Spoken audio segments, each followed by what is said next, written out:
Well, hi, and welcome to my shop. And this video is going to be just a little different from my usual video. I'm not actually going to do any work on this radio. I can't. What I am going to do is I'm going to explain a little bit about what happened in the last video, in which a number of things went wrong. As they were going wrong, it certainly wasn't clear in my mind what was happening. But boy, did it become clear a few minutes after I finished shooting that video. So I'm going to explain things a little bit.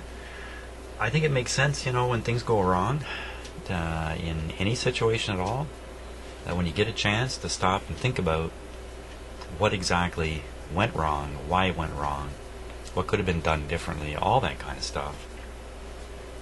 And I have a little bit of background in this, actually. I'm a trained accident investigator, not a human accident investigator, but an investigator of technical accidents. To be more specific, I used to work for a big power company in a big city, and for 10 years my job was to investigate every time a underground cable failed. And these are big cables, this big around, carrying enormous amounts of power under the streets of this city.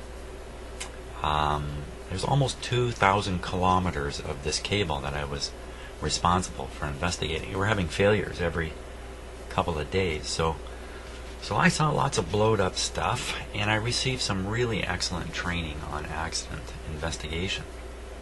And one of the most important things I learned about investigating an accident, and that's what I'm going to do with this, is to end up at the end of the investigation with a series of things that you can do differently to reduce the chance of an accident. And you're supposed to bring this right back into what's called the managed system. And the managed system in an organization, of course, now this isn't a company, this is me sitting in my shop, but in a company, the managed system amounts to things like training, documentation, supervision, lighting, all these elements that hang around the work that you have management and control over. So to really put a sharp line on this, if something goes wrong and you say to somebody, well, don't ever do that again, and you think you've solved the problem, you haven't gotten anywhere yet, because you really need to understand why a person does what they do and what could be changed in the managed system that might impact on what that person does. So for instance, you might find out you were too tired, or part of the managed system would be drinking enough coffee, which apparently I may not have done. And there might be some truth in that. So I'm drinking my coffee today. Let's take a look at the actual situation here. If you remember, when I was going to hook up this power supply, and you have to have watched the last video on this radio to follow what I'm going to talk about. Well, I hooked up the 3-part power supply, which isn't here right now. It's just in my office.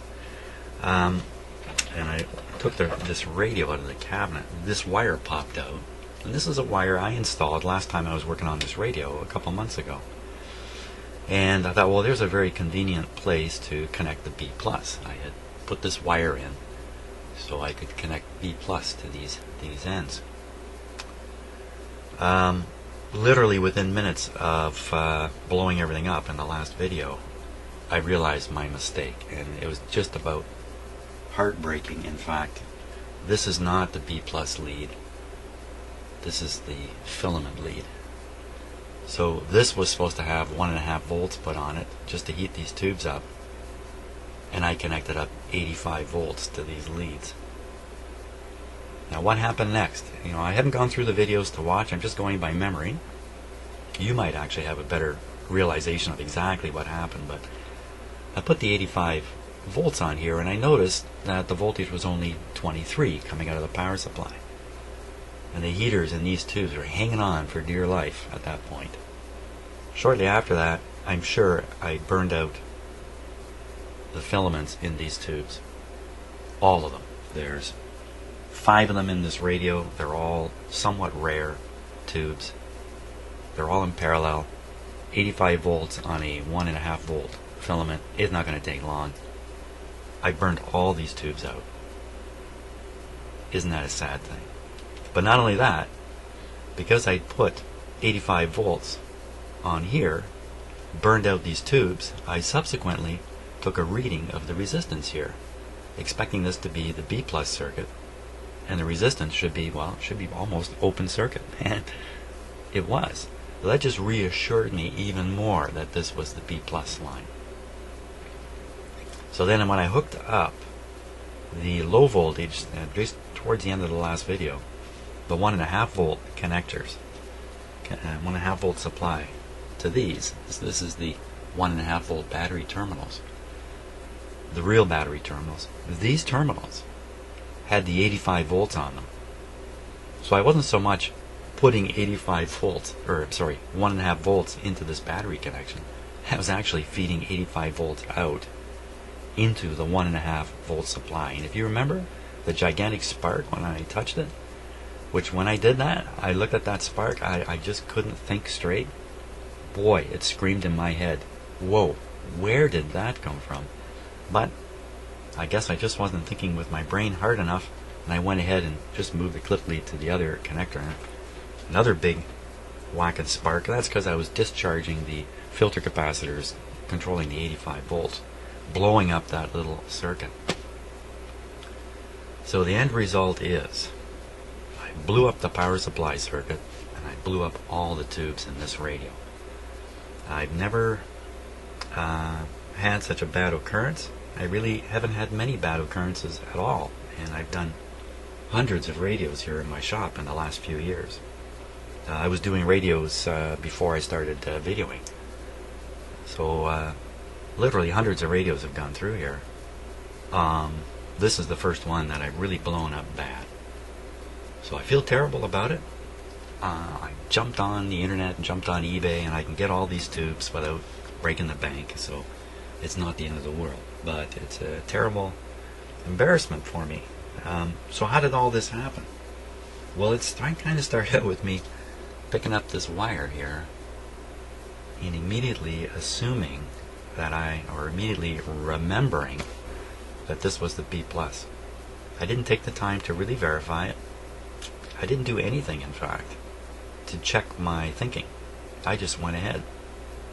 And why did I do that? Why didn't I stop and think a bit about it? You know what? Part of it may have been lack of coffee. Part of it was I hadn't slept well the night before. Very unusual for me. I got up in the middle of the night and I was up for about an hour. That's kind of unusual. I don't know if that really had an impact on this. But you know, once you have an idea in your head, it's hard to shake it out. So even as I began to get feedback that I was making a mistake, for instance, the 85 volts fell to 23 when I hooked it up. I should have immediately backed off at that point. If you remember, I did check the power supply. I did find the 85 on it. The next time I hooked it up, the 85 didn't fall to 23. Well, that's because the filaments were all burned open at that point already. So, shame on me. What a sad affair. But I thought I would explain this. Perhaps someone who's watching all the videos, I think there's quite a few on this radio, and they watch them all in series, might actually pick up right away that this is the wrong wire to be hooking B plus up to. So, but if you're just watching the videos now, because it's been a couple of months and I've started up on this radio again, you can't remember what happened on the earlier videos, then this would all look pretty strange to you too, as you watch some sparks fly and things start failing. So, that's the story there. As anxious as I was about protecting these very delicate tubes, because they are 1.5 volt filaments and they can't take much abuse, I did the worst thing possible and stuck 85 volts on them. So, concern and intention wasn't enough in this case. So anyway, that's the story. I'm going to put the radio aside. I got to acquire the new tubes. I'm going to rethink using that power supply and the like before I try this again. And one good idea might be remove all the tubes from the radio, and so they're not at risk until I get the power supply connected and working properly. Anyway, that's the story. And so I'm going to focus on this radio up here. We're going to carry on with it. But I did want to get this out.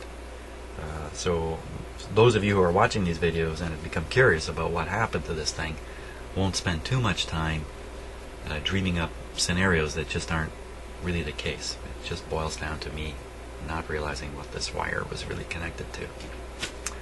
So that's the end of that, and let's get back to fixing some radios.